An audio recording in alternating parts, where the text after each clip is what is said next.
Good evening, good morning, wherever you are in the world. I'm Jay Weidner, and you're listening to the Smoke and Mirrors Radio Hour every weekday night, Monday through Friday, from 6 to 7 p.m. in the Pacific, 9 to 10 p.m. in the East.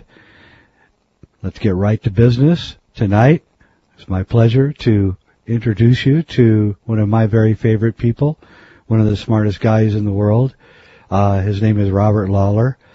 Robert was one of the founding members of Auroville, Sri Aurobindo's place in India.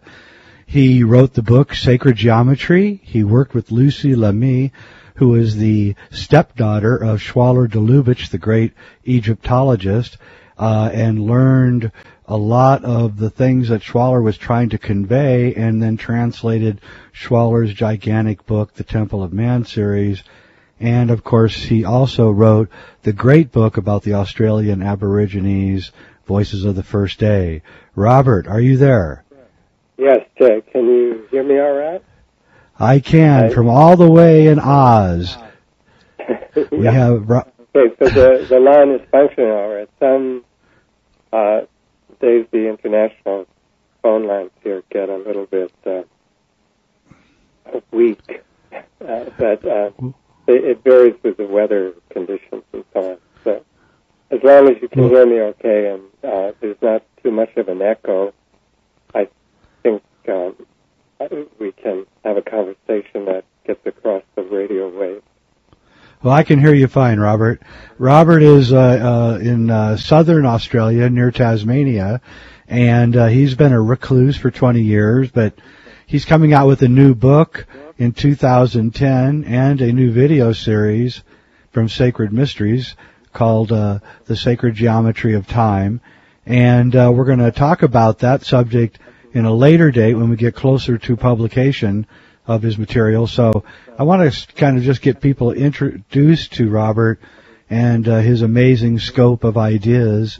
And one of the things we wanted to talk about was the paradox, which is the paradox of modern, within the modern world, of the people who think that the world is one reality, and then another group of people, a very large group of people, who think it's another reality. And these people are sometimes called conspiracy theorists or esoteric or New Agers.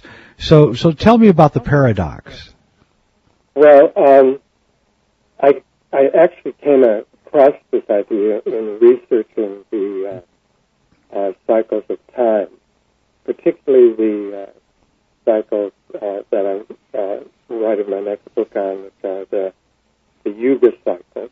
It's a specific duration of time that, according to the Yugas, holds very precise, influential force fields that change and alter human consciousness and the conditions and production of human civilization and human culture.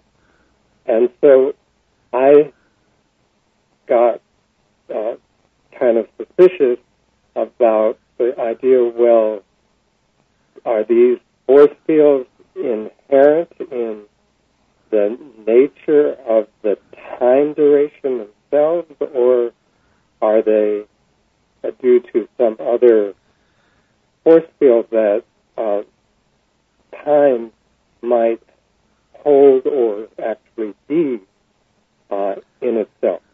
So it got me into a whole big cosmological question, because all of our physics and all of our chemistry, basically our scientific outlook, holds time to be simply a neutral field of progressive and combinations of units, and it in itself holds no fields of creative formation or forces that affect the processes of creation and destruction. And this is completely opposite to what the whole Yuga cycle is about. So I started researching this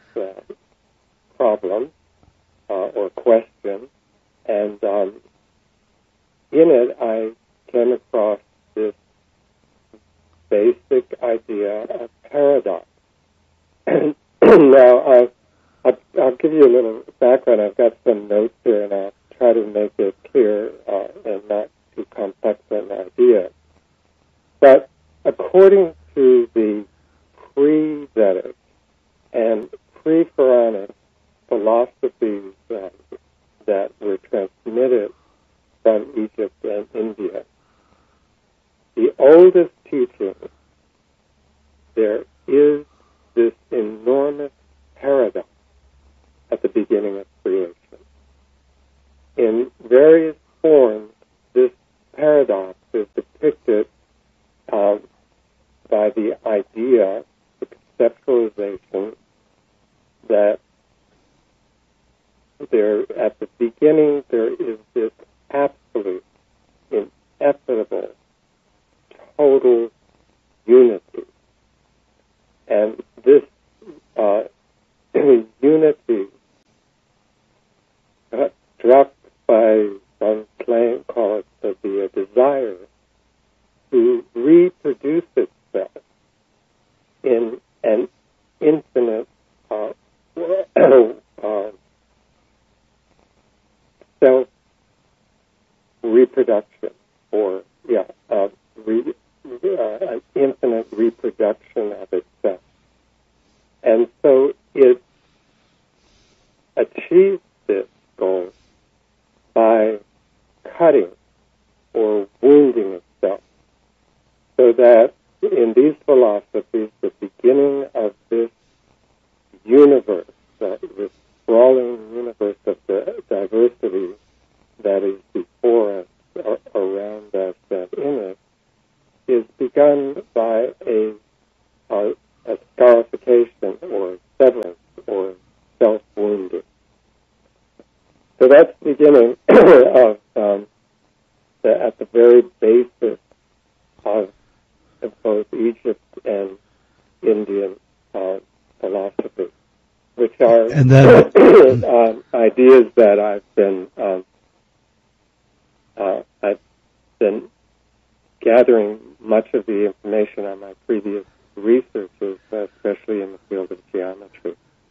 Yeah, so this wounding is really the beginning of the mythos that many religions are based on, and also there's sort of a correlation between people who are great healers and an early wounding.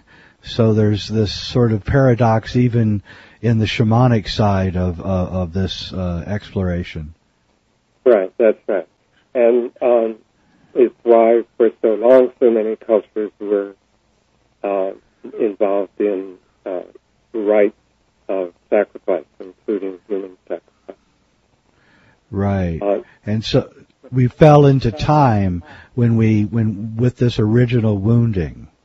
Yeah, we fell into time and into a space that is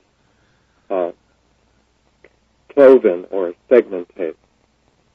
So everything is part of this cutting process, this wounding.